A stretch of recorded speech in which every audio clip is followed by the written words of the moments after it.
Bonsoir à tous et bienvenue à ce nouveau numéro de Check-up. C'est un plaisir renouvelé pour moi de vous savoir nombreux devant vos écrans pour nous suivre. Nos enfants ont repris le chemin de l'école et nous savons que le milieu scolaire est un milieu très dense. Chacun vient d'horizons divers avec des comportements différents et bien entendu des pathologies.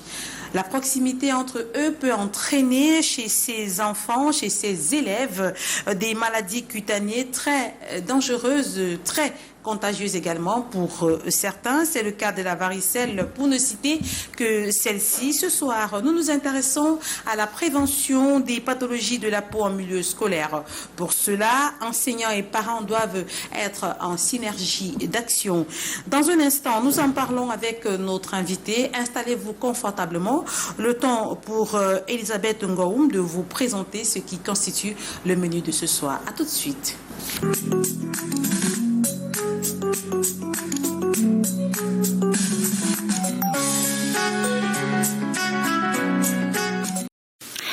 Au sommaire de Check-up cette semaine, maladies cutanées, symptômes et prévention scolaire. Au moment où les tout-petits reprennent avec le chemin de l'école, comment les protéger des pathologies de la peau? Vous écouterez quelques réactions de parents captés dans la ville de Douala. Suivront également les explications du docteur Steve Tameux. La prothèse fixe est l'objet de la chronique du dentiste de cette semaine. Et au bas de votre magazine de la santé, le pharmacien vous parlera des médicaments de la chaîne de froid et leur posologie.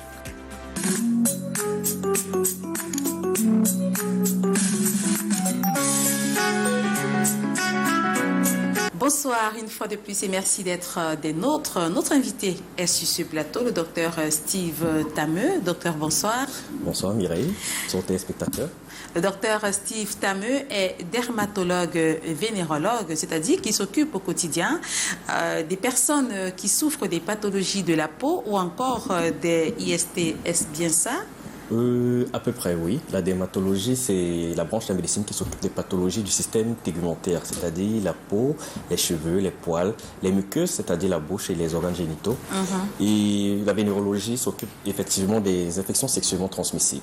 La dermatologie, en fait, c'est assez divers. Ça a une branche médicale pour les maladies en quelque sorte, une branche chirurgicale pour toutes les pathologies, les tumeurs de la peau, et le plus connu, la branche cosmétologique. Et enfin, moins connue, la branche s'intéressant aux IST, aux infections sexuellement transmissibles, vu que nous sommes en avant-garde de la prévention et de la prise en charge précoce de ces pathologies chez les sujets jeunes.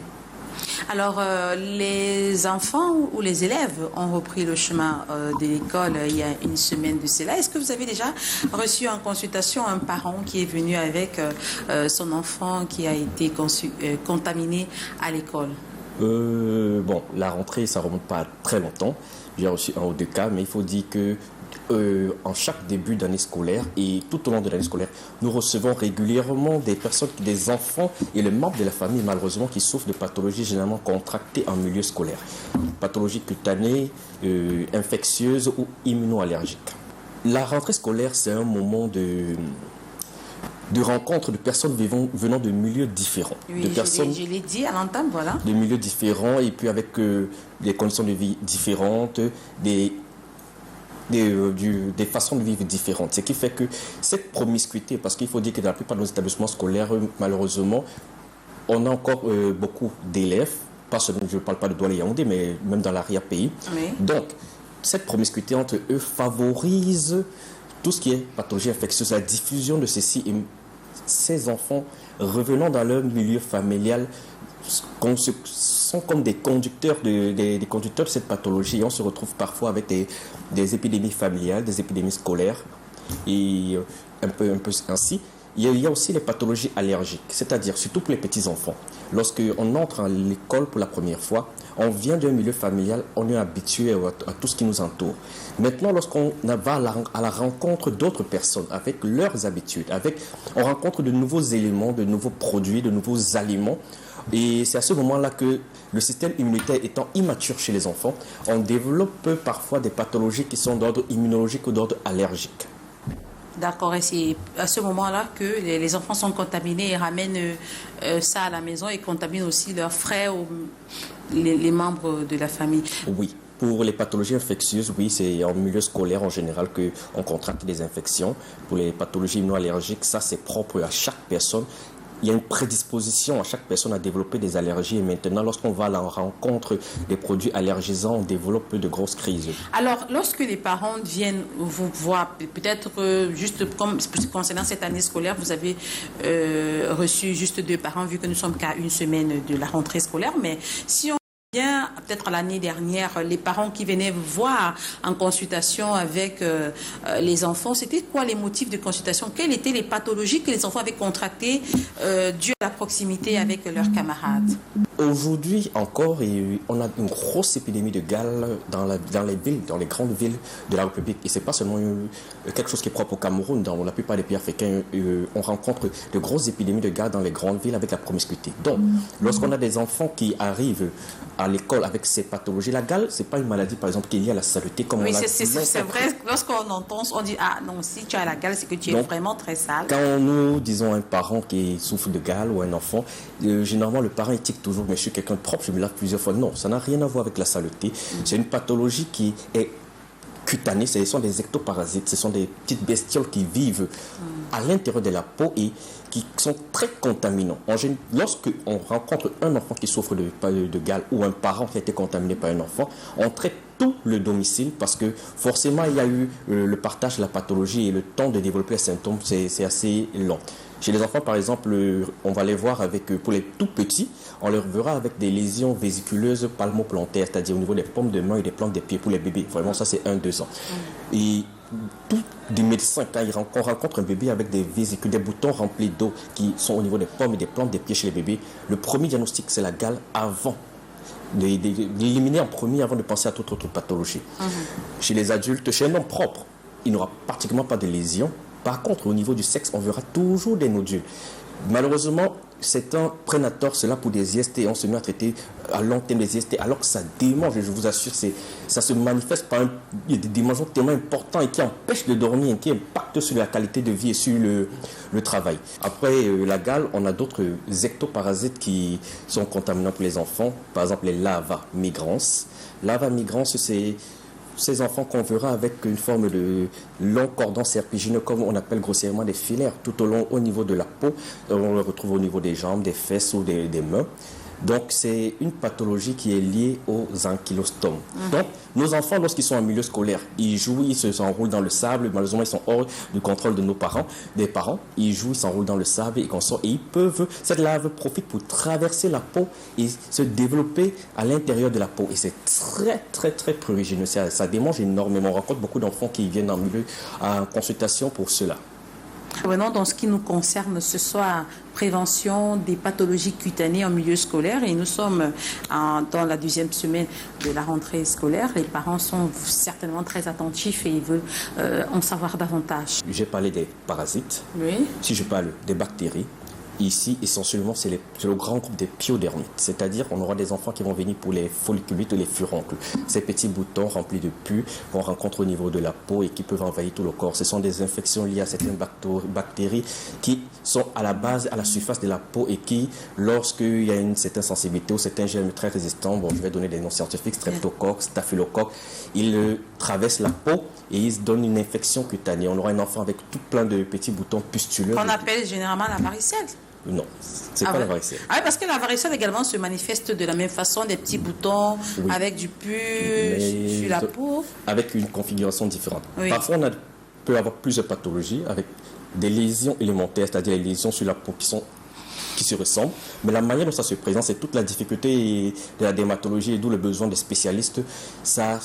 Les lésions sont les mêmes, mais lorsque nous regardons la conformation sur la peau, la disposition, la durée, les autres signes associés à cela et surtout le caractère contaminant, sont tout ceci qui nous permettent de poser le diagnostic. Et de faire la différence. Voilà. La varicelle, elle est virale. Oui. Tandis que les pyodermites, les folliculites, les furoncles, eux, sont bactériens. Notre forme des bactéries, par exemple, l'impétigo, on rencontre très fréquemment. J'en ai rencontré un cas hier, malheureusement pour l'enfant, mais ça se soigne très facilement. Ça se présente comme des bulles, comme des flictènes, comme, on va dire quoi, des ampoules. Les ampoules, c'est rempli d'un liquide qui peut être clair ou légèrement purulent. Quelques-uns qui sortent sur l'enfant et qui se pèsent rapidement, laissant la peau à nu superficielle. C'est fréquent, très fréquent chez les jeunes enfants entre inférieurs à 10 ans et qui se contaminent très vite chez eux. Heureusement, le traitement est très simple, d'une solution antiseptique une semaine et puis quelques antibiotiques locaux, ça permet de résoudre rapidement le problème. Passer les bactéries, on a les virus. Je viendrai maintenant au cas de la varicelle, qui est le cas le plus fréquent, le plus connu. La varicelle, pathologie fréquente chez les petits-enfants, mais lorsqu'on traverse l'âge du nourrisson, on peut en contracter à l'âge adulte, surtout lorsqu'on n'a pas encore été immunisé à cela. On le fait la varicelle une seule fois. Et il faut le préciser quand même, ce sont des maladies, la varicelle et la rougeole, qui sont des maladies cutanées, mais dont on peut se prémunir à travers une immunisation, qui est la vaccination. Oui, toutes deux, varicelle, rougeole, ce sont des maladies infectieuses d'origine virale. Ça fait partie du grand groupe de ce qu'on appelle les maladies éruptives de l'enfant. Donc, ce sont des gènes qui se contaminent d'enfant en enfant, ou du moins qu'on développe généralement une fois dans la vie. Comme j'ai dit tout à l'heure, par la vaccination, on peut réduire la gravité de ces pathologies. Mais il y a des personnes quand même qui ont fait la varicelle 2 fois. Je suis au regret de vous dire qu'on ne fait pas la varicelle 2 fois. Ah oui? Déjà, je suis très formel dessus, on ne fait pas la varicelle 2 fois. La varicelle, en fait, le virus s'appelle virus varicelle zona. Oui. Lorsqu'on fait le premier contact avec ce virus, on développe ce qu'on appelle une éruption bulleuse. On a beaucoup de boutons remplis d'eau qui commencent au niveau céphalique, au niveau de la tête, et qui avait une évolution descendante, très prurigineuse. Ensuite, la deuxième fois ce virus reste dans le corps, et s'il y a réactivation, c'est-à-dire s'il redevient pathogène, on fera cette fois-ci plus une éruption généralisée, mais plutôt ce qu'on appelle communément le zona, c'est-à-dire une lésion qui va être unilatérale suivant le trajet d'un nerf, ça peut être la face, sur le thorax ou au niveau des membres.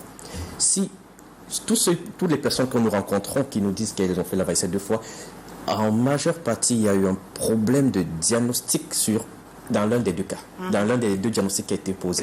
L'un n'était pas la varicelle, ça aurait été quoi? Quelle est la pathologie cutanée qui se rapproche beaucoup plus de la varicelle et dont les parents confondent souvent? En premier, je vous dirais la gale. La gale. La gale, les lésions sont assez... On a des lésions vésiculeuses et ça démange énormément. Donc, il n'y a que ce caractère prurigineux. Et comme les gens ne sont pas prêts à accepter ils ont la gale, on va parfois dire c'est la varicelle parce que les lésions, parfois, on a des petits boutons remplis d'eau qui sont interdigitaux entre les doigts. Et pourtant, il s'agit de la gale. Oui, il s'agit de la gale. Ça peut être aussi des pathologies infectieuses bactériennes comme des pyodermites, des folliculites. Donc, et puis, il y a des maladies un peu plus graves. Mais en général, pas en général, en définitive, on fait la varicelle une seule fois. Après, on développe, si ce germe se réactive dans le sang, on développe plutôt du zona. D'accord. Et concernant la rougeole? La rougeole, comme la varicelle, comme j'ai dit, c'est des virus. Lui, c'est le paramyxovirus. Il se manifeste par ce qu'on appelle un exanthème maculopapuleux, c'est-à-dire l'éruption est beaucoup plus brutale que la varicelle. Si la varicelle, elle évolue lentement et progressivement pour envahir le corps, dans la rougeole, à peine 24 heures, on a une éruption qui envahit tout le corps, l'enfant est tout rouge, légèrement un peu gonflé, parfois avec des lésions au niveau buccal. Et avant l'éruption, on a parfois un petit syndrome grippal, fièvre, la gorge qui est enrouée.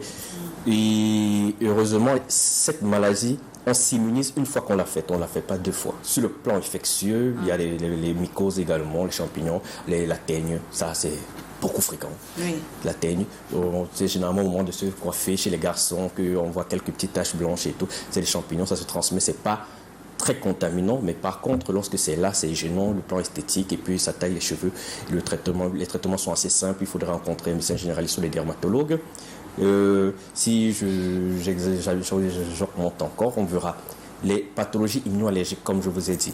D'accord. Au moins une fois, un parent a déjà eu à faire face à un enfant qui est revenu de l'école avec une maladie cutanée. Donc l'enfant a été contaminé à l'école. Comment a-t-il réagi? Que font même les parents pour prémunir leurs enfants des maladies de la peau avant qu'ils ne prennent le chemin de l'école? Quelques-uns s'expriment dans le reportage qui suit. On regarde.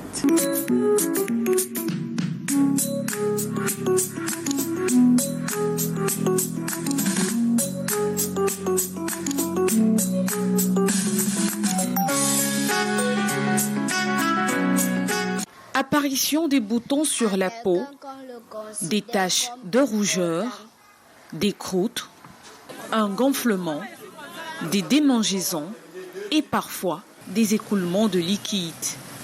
Voici quelques manifestations des maladies de la peau.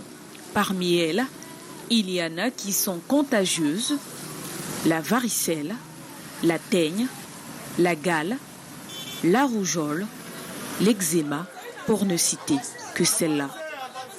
Les établissements scolaires aujourd'hui sont considérés pour certains parents comme un environnement de contamination. C'est le cas de Hélène. Elle est mère de 2 filles âgées respectivement de 6 et 8 ans. Une semaine après la rentrée scolaire, il lui a été donné de constater le week-end que celles-ci ont attrapé des poux de corps. Quand ma fille a ramené le pou lundi, elle a ramené le pou et puis j'étais obligée de la raser. 2 jours après, sa soeur aussi a contacté les poux. On était obligé de les mettre en quarantaine. Donc on ne les a pas envoyés à l'école. J'étais obligée de me rendre à l'école pour savoir comment se fait-il que nous sommes dans une époque moderne, comment se fait-il qu'il y a encore les poux qui existent. On m'a dit que non, madame, ne sait pas ce qui se passe. Et puis elle a aussi ramené la teigne, surtout le commun sur la tête là. S'il n'est pas possible d'éliminer le risque de transmission des maladies de la peau dans les écoles, de nombreux parents préconisent le contrôle strict du carnet de vaccination avant admission d'un enfant dans un établissement scolaire. Avant que l'enfant n'entre à l'école, les parents ou le directeur doivent prendre soin d'un carnet qui fait que l'enfant a été vacciné avant qu'il n'entre dans son école. On n'a pas besoin de prendre un enfant comme ça, après il va tomber malade et les parents seront dans les difficultés. Le carnet de vaccination de l'enfant doit être à jour, respecter les règles d'hygiène, donc bien laver les enfants, les brosser, vérifier l'alimentation et le reste. Si un enfant est vacciné, il ne voit pas comment il aura à contracter une autre maladie. À ceci s'ajoute l'exclusion temporaire des enfants atteints des maladies contagieuses. Sensibiliser les enfants aux bonnes pratiques des règles d'hygiène demeure pour la majorité des parents rencontrés dans la ville de Douala l'une des meilleures méthodes de prévention des pathologies cutanées en milieu scolaire. L'enfant ne va plus aller à l'école de peur de contaminer ses camarades de classe. Donc je signale à l'établissement que l'enfant est malade. Si possible, présenter son carnet et soigner d'abord l'enfant. Je vais me rapprocher du responsable de l'établissement pour lui demander comment ça se passe chez lui. Comment est-ce qu'ils accueillent les enfants là-bas. Voir s'ils prennent la précaution de demander au moins les carnets de vaccination aux parents d'élèves. Parce que c'est important aussi. Nous appliquons déjà à partir de la maison les mesures d'hygiène. Il est question d'abord que l'enfant soit d'abord bien propre, assainir le milieu dans lequel il vit. La surveillance des enfants, un travail qui doit se faire en collaboration avec les parents et le personnel enseignant. Les professionnels de la santé, quant à eux, recommandent un dépistage précoce des maladies cutanées. Il s'agit de surveiller de très près les signes et symptômes des pathologies de la peau.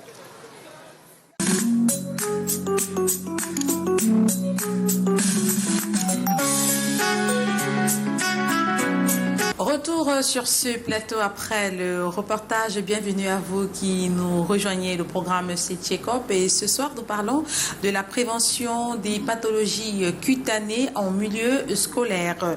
Et notre invité n'est autre que le docteur Steve Tameu. Docteur, dans le reportage, on a quand même des parents qui ont partagé leurs astuces, ce qu'ils font pour prémunir leurs enfants de ces maladies cutanées-là. Quelle est la conduite à tenir pour mettre son enfant à l'abri d'une maladie cutanée ou d'une contamination en milieu scolaire?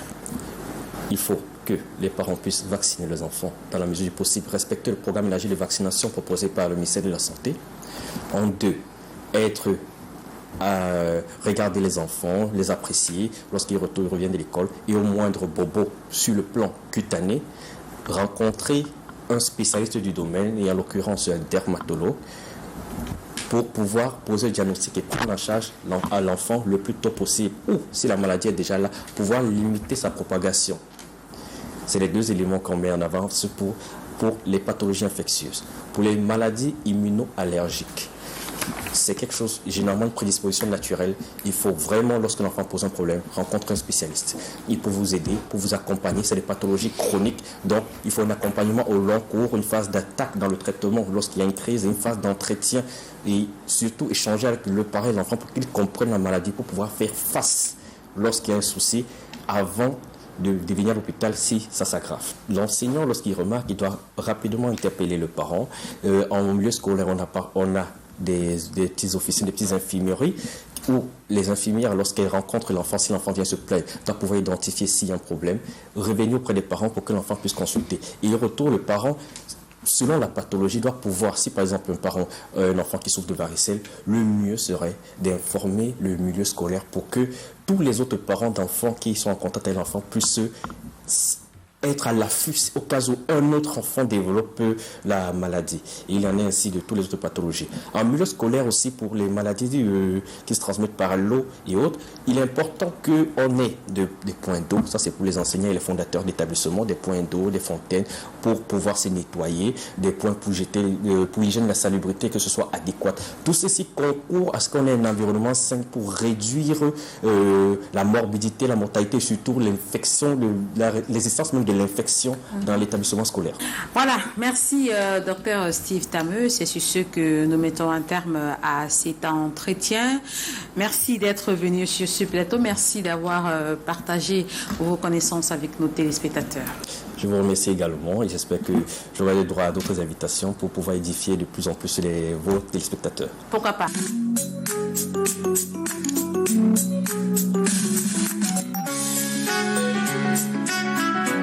Bienvenue à vous qui nous rejoignez. Le programme, c'est Check-up. Nous entamons la deuxième partie et la première chronique ce soir est celle de notre consultant, le chirurgien dentiste, le docteur Joël Manfo, qui ce soir va s'intéresser aux protèges fixes, les différents types, leur fonctionnement ainsi que les avantages qu'elles apportent. Précisons que les prothèses fixes dentaires jouent un rôle essentiel dans la restauration de la fonction et de l'esthétique buccale. Regardons et écoutons le...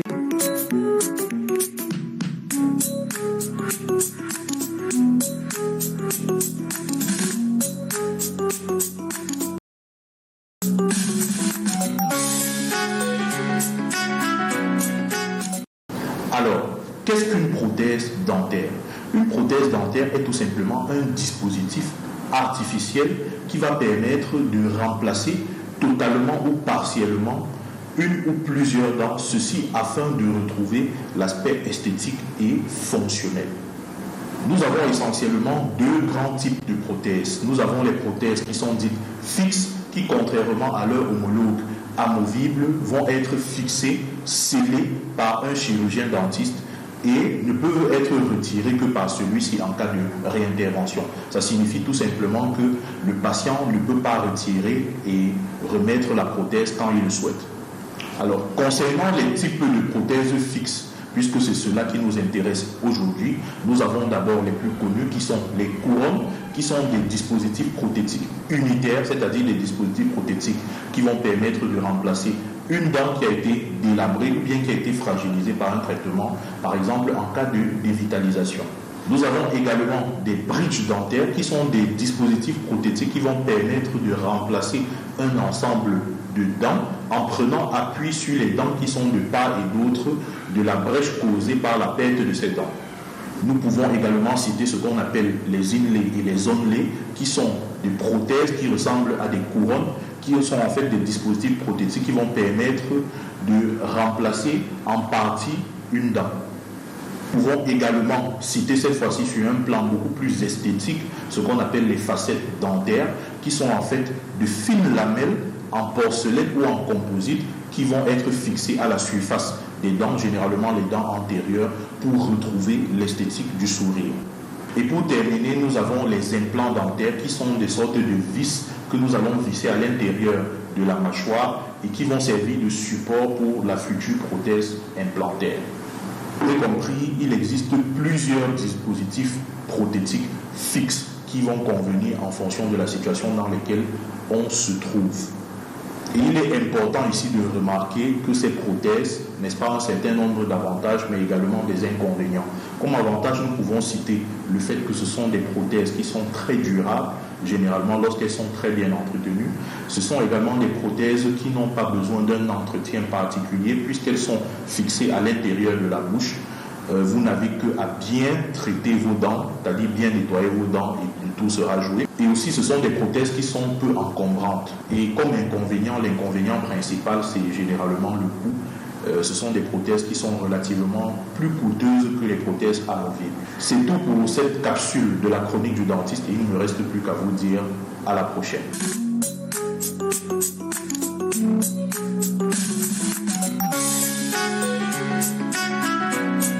Voilà, retour sur ce plateau. Place à présent à la deuxième chronique consacrée aux pharmaciens. Le docteur Stéphane Essimi vous propose un sujet très important ce soir, la conservation des médicaments issus de la chaîne de froid. Lorsque vous allez en pharmacie et que vous achetez ou vous procurez un médicament qui est issu de la chaîne de froid, comment devrez-vous comporter avec ce médicament-là? Écoutons-le.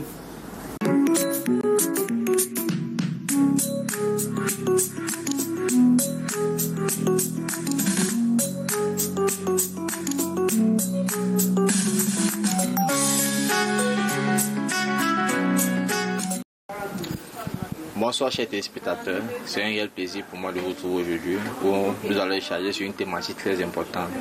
Comment se comporter lorsque nous achetons en pharmacie les médicaments de la chaîne du foie. Déjà, ce qu'il faut savoir, c'est que les médicaments de la chaîne du foie sont des médicaments très sensibles aux variations de la température. Généralement, ils sont conservés dans un frigo entre 2 et 8 degrés. Et lorsque vous venez en pharmacie pour les acheter, que ce soit des vaccins, des insulines ou bien tout autre médicament qui se recouvre à conserver à cette température, il faut prendre des précautions afin de permettre à ce que vous puissiez, au moment de l'administration, recevoir le médicament sans toutefois modification physico-chimique. Lorsque vous venez en pharmacie prendre un médicament du foie, la première chose, c'est de venir avec un bloc de glace. Si vous n'en avez pas, vous demandez à ce que la pharmacie vous octroie un bloc de glace et dans la plupart des cas, la pharmacie vous le donnera automatiquement à une seule condition que vous revenez avec afin d'aider le prochain patient. Le bloc de glace vous permet de conserver le médicament pendant tout le trajet qui sépare la pharmacie jusqu'au lieu d'administration. Et donc, il est très important de ne pas traîner en route ou bien de ne pas retourner au travail, attendre quelques heures ou bien des jours avant de vous administrer le médicament. Venez généralement acheter le médicament de la chaîne du foie lorsque vous êtes en train d'aller directement vous l'administrer. Si vous avez des complications ou autres empêchements qui ne permettent pas que vous puissiez administrer le produit à l'instant où vous l'achetez ou bien dans les heures qui suivent, il est préférable de demander à la pharmacie de vous faire un avoir de telle sorte que vous reviendrez chercher vos produits à la minute ou bien à l'heure à laquelle vous êtes en train d'aller de vous faire administrer. Tout ce qu'on administre n'est pas forcément efficace. Vous pouvez par hasard acheter un médicament, par exemple acheter un médicament à la chaîne du foie et vous vous retrouvez en train de ne pas avoir le résultat escompté. Ça, c'est le cas des insulines. Pourquoi? Tout simplement parce que entre la période où vous l'avez acheté et la période de votre administration ou de vos administrations, la chaîne du foie a été rompue. Certes, vous administrez le liquide, mais le liquide ne respecte plus les conditions physico-chimiques requises et ça pose un problème à l'observance du traitement. Donc, chers patients, sachez que lorsque vous prenez un médicament qui respecte la chaîne du foie, vous devez premièrement limiter le temps entre le moment de l'achat et le moment de l'administration et deuxièmement, demander un bloc de glace ou apporter votre bloc de glace qui vous permettra de conserver ce médicament durant tout le trajet où vous l'avez acheté et vers le lieu d'administration. Ce fut un plaisir pour moi d'avoir pu échanger avec vous sur cette thématique et à la prochaine. Merci. Voilà, retour sur ce plateau. Mesdames, Messieurs, nous sommes arrivés au terme de cet autre numéro de Tchekop.